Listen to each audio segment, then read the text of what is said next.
இப்ப நீங்க ஒரு விவசாயம் இருக்கீங்க, கிராமத்துல இருக்கீங்க. பசுமாட்டுக்கு புல்லு. ஒண்ணு நீங்க கையால குடுக்கணும்னு அவசியம் இல்ல. உங்க இடத்து இருந்துச்சுன்னா வளர்த்து விடுங்க. ஃப்ரீயா அத மேய விடுங்க. அதுவே வந்து டெய்லி சாப்பிட்டு போட்டும். அது ஒரு வாழ்வியல் பரிகாரம் தான். அது சாப்பிடும்போது உங்க மனசு உண்மையில மனசார வாழ்த்தும். கட்டி போட்டு வைக்கிறத விட உங்க கையால குடுக்கலாம். இல்ல நீங்க அத எடுத்து யூஸ் பண்ணி வைக்கலாம். எப்படி வேணா குடுங்க. கிராமப்புற மக்கள் அப்படி பயன்படுத்திக்கலாம். பெருமாள் கோயில் எல்லா ஊர்லயும் உண்டு. பெருமாள் கோயில் இல்லாத இடம் கிடையாது. அப்போ ஒரு துளசி வாங்கி போடும்போதும் உங்களுக்கு நன்மையான விஷயம் நடக்கும். பொதுவாகவே இந்த கல்வி சார்ந்த இருக்க விஷயத்துக்கு கூட உதவி செய்யுங்க. இப்ப வந்து பார்த்தீங்கன்னா, இப்ப நம்ம பேசக்கூடிய நேரம் கல்வி ஆண்டு. நெறைய பெருமக்கள் கல்லூரி சேர்றதுக்கான ஒரு வசதி வாய்ப்பு இல்லாம இருக்கும். பொருளாதார சிக்கல் இருக்கும். நெறைய ஸ்கூல் ஃபீஸ் கட்ட முடியாத நெறைய பேர் இருப்பாங்க. யார் யாருக்கெல்லாம் அந்த புதன் பகவான் உங்க ஜாதகத்துல நீசம் அப்படின்றது காணப்படுகிறதோ, மனமுவந்து அவங்களுக்கு இந்த உதவி செய்யுங்க. மனசோட போய் செய்யுங்க. கடமைக்கு நான் இப்ப பரிகாரம் பண்றேன்.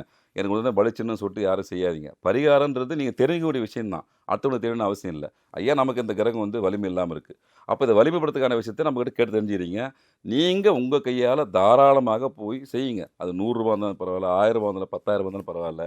அந்த உதவி அந்த சமயத்துல அவங்களுக்கு மிகப்பெரிய உதவியா இருக்கும்.